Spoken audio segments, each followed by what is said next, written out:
It's that time of the month again. Hi guys, welcome back to my channel, welcome back to another video, welcome if you are new.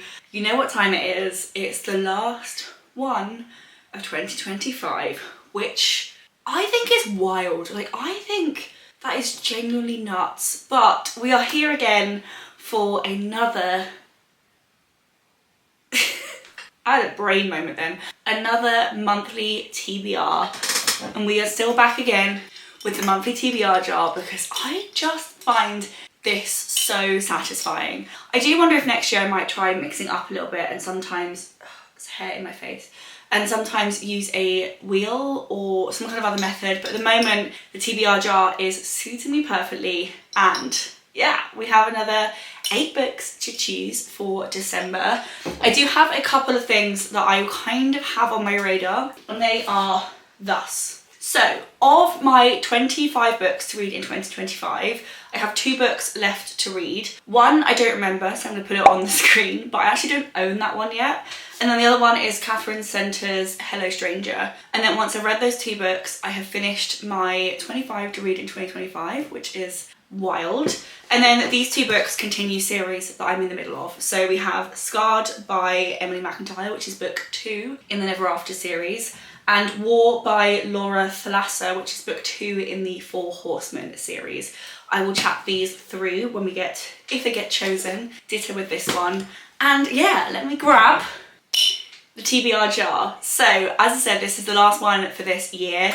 I have filmed a TBR jar video every month from January through to December, so it's been a whole cracking year, and I actually have finished every single TBR I have pulled this year, potentially also including my 25 to read 2025 and my A to Z challenge. So I feel like I have smashed it. Anyway, that all to be said, let's pick 8 prompts and 8 books to round off 2025.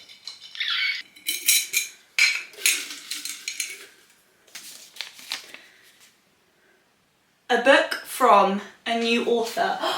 I don't think I've read anything from this author. Let me check. Yes, Katherine Center is, to me, a new author. So I feel like the double whammy of this being one of the last books I need to read on my 25 to read in 2025, and also fitting the prompt of a new author to me, it's meant to be. I'm really excited to read this book. This follows a woman called Sadie, who is a struggling artist, and I believe it's her who, I don't know if it happens always or if it happens in the book, but she gets diagnosed with probably temporary condition known as face blindness, which means she just really struggles to see the differences in faces and remember the differences in faces, which as a painter is quite a challenge because I think she is a portrait painter and now she can't distinguish faces. So I am so excited. I think it's supposed to be, it's like she falls in love with 2 men.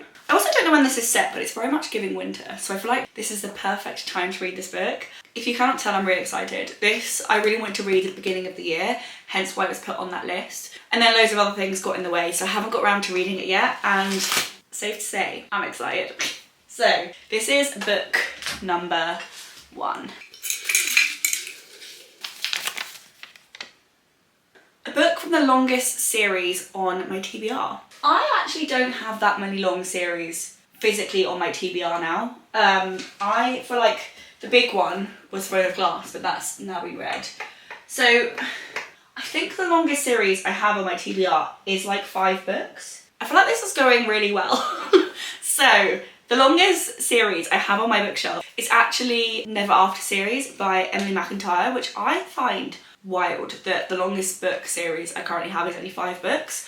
But here we go. These are, I don't even know if they're interconnected. I think they are literally just like standalone books within a series. I'm not really sure, but they follow sort of retellings of fairy tales in which the like evil person gets the girl.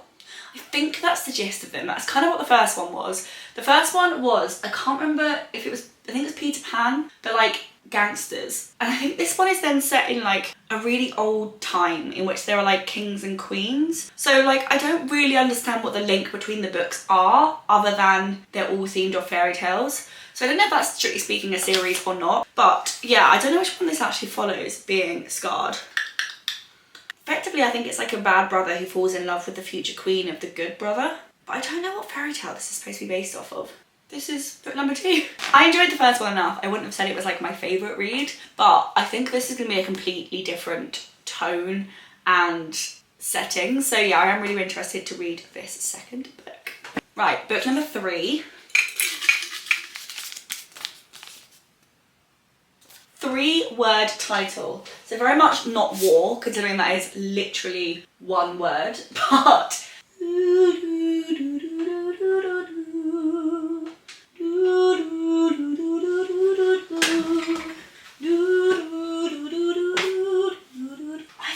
has to be this book. I've been looking around on my bookshelf and I can't find any other 3-word titles I'm particularly bothered by at this point.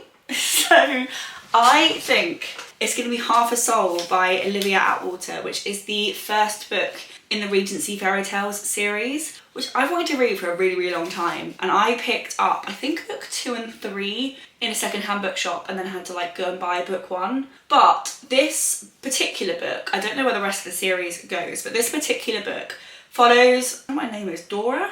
I want to say Dora, who was basically cursed by a fairy and therefore doesn't understand like kind of like the social construct of her time, and basically doesn't get embarrassed. She has no sense of fear, and in this universe she is basically, because it's like old school Regency time, and she's supposed to try and find a husband, but because she has no concept of fear or embarrassment, she's not particularly doing the best at that. I'm actually really excited. I'm really excited to read this book. And they're really not that long. I think they're like 250 odd pages.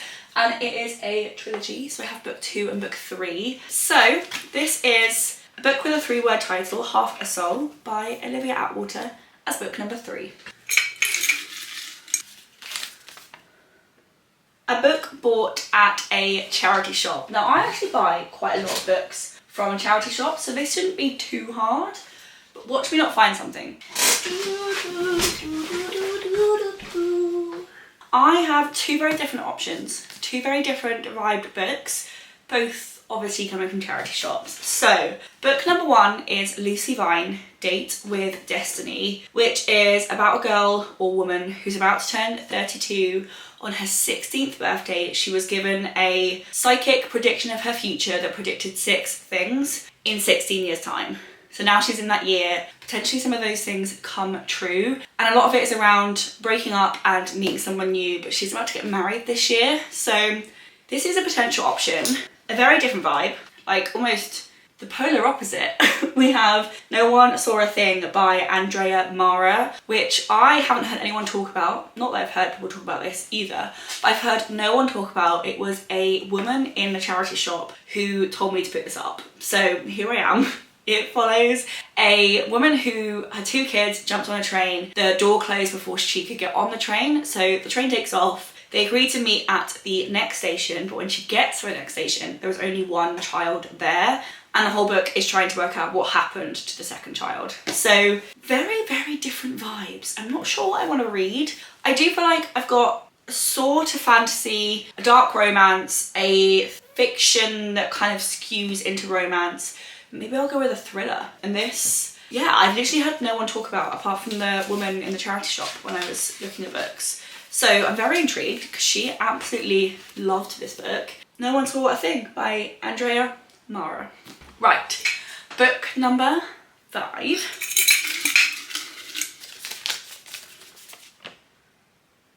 A book with a title longer than 5 words, which is actually quite a lot of words. I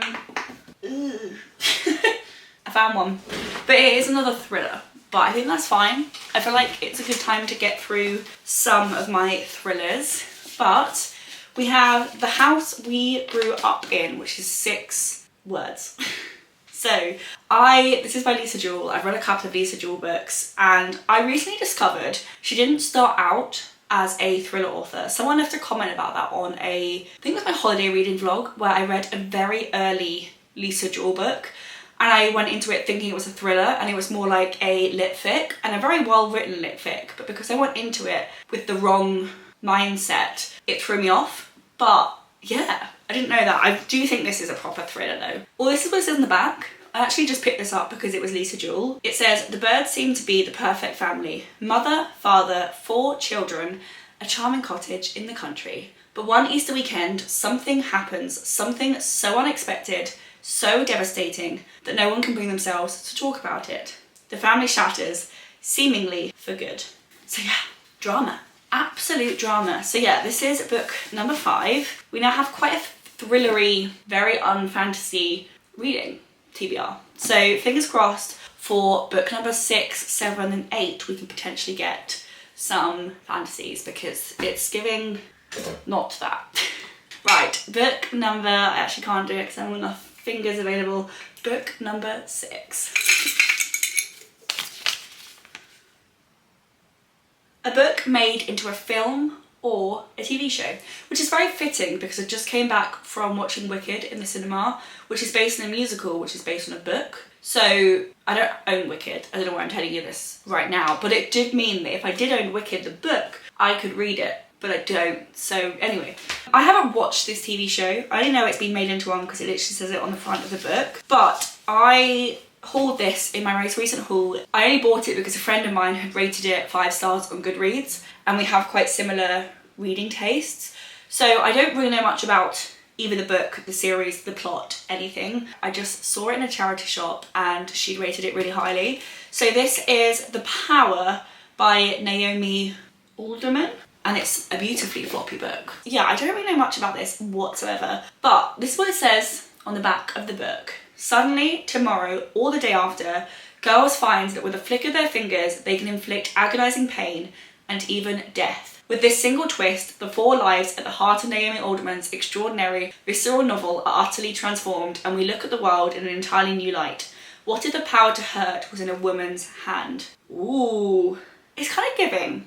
There was a Netflix show where, I forget what it was called, but there was a group of people who could share each other's like abilities and like skills, and like I think one was a doctor, one was like Tai Chi or something, one could like drive cars really well. I can't remember what the skills were because I haven't seen that TV show in a really long time, but you've got like a group of people suddenly gaining abilities overnight that brings them together, and it kind of feels like a very similar vibe, but that was like mixed gender while this is for women. So I do think this is probably more of a sociology, is that the right word? I don't know what the word is, but like a commentary on the kind of gender norms. So yeah, I'm really excited to read this. I don't know much about it, but like I said, a friend of mine rated it 5 stars on Goodreads, so I picked it up and now I'm going to read it. So this is book number 6.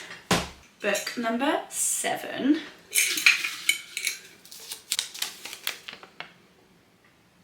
A New York Times bestseller. This prompt makes me laugh so much because it feels like, I made this joke I think last time I got this prompt, that it feels like every book in some way, shape or form is a New York Times bestseller. I'm always going to interchange this with Sunday Times bestseller because if I buy books printed in the UK they say Sunday Times, which I guess is like our equivalent. So let me see.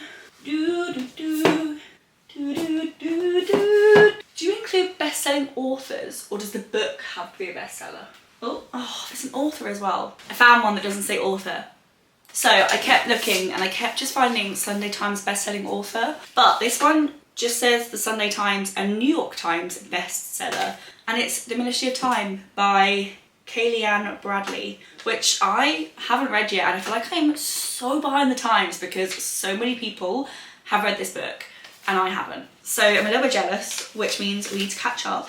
A civil servant is offered a lucrative job in a mysterious new government ministry, gathering expats from across history to time test whether time travel is feasible. Interesting. Like, so unique. This is more like a sci-fi, I would say, than a fantasy. At least there's a little bit of that on my TBR.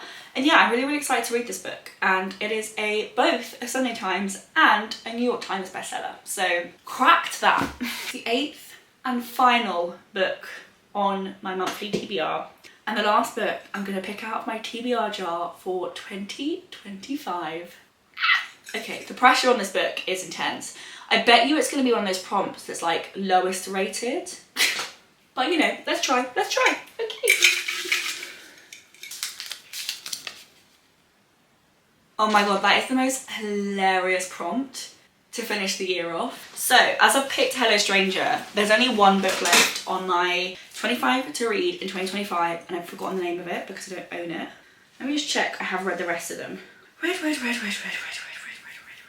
only one book left. I don't physically own it, but I need to read it before the end of the year, so I will own it in some way, shape or form. And it is, I've already forgotten. It is From Blood and Ash by Jennifer L. Armentrout. So it's a fantasy. It's the perfect prompt to finish the year off, which is absolutely hilarious. And yeah, I don't own it physically, but I will soon. It's less exciting because I can't like show it to you. I have read Belladonna, but I haven't ticked it off yet. But then with Hello Stranger, From Blood and Ash, and when I tick off Belladonna, that is the 25 books to read in 2025 done. I did have a couple of like new books down here, which I haven't read any of those, but I have cracked off the rest of them, which I feel like is a big old tick of success in my book. That's the last book of 2025.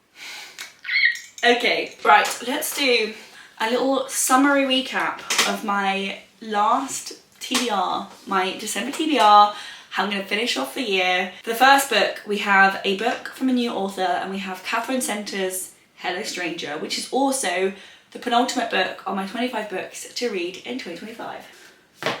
As the book from the longest series on your TBR, I have Scarred by Emily McIntyre, which is book 2 in the Never After series.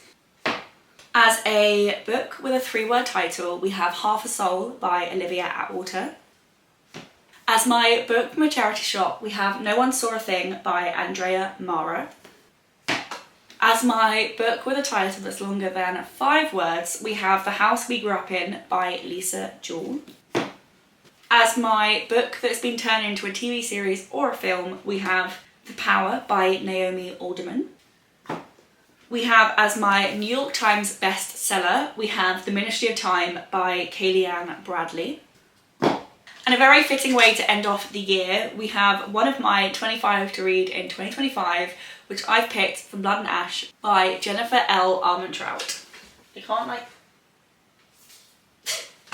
So yeah, the very final monthly TBR. I'm 100% going to keep doing these next year because I do find it really helpful when I'm slightly overwhelmed with what to read, having like a smaller list of things to focus on. And I've just really enjoyed like having that like smaller collection of books. So yeah, I really hope you guys enjoyed watching my monthly TBR, the very last one of 2025. This is in a playlist of all of my monthly TBRs, so I will try and remember to link it down below if you want to have a little catch up throughout the year. And yeah, I will see you guys in my next video, which I think is going to be a finishing series I'm in the middle of, and then after that it will be a weekly reading vlog, and then after that I think it's a festive reading vlog. So we've got many reading vlogs still to come, which is very exciting. And yeah, I will see you guys in my next video. Bye!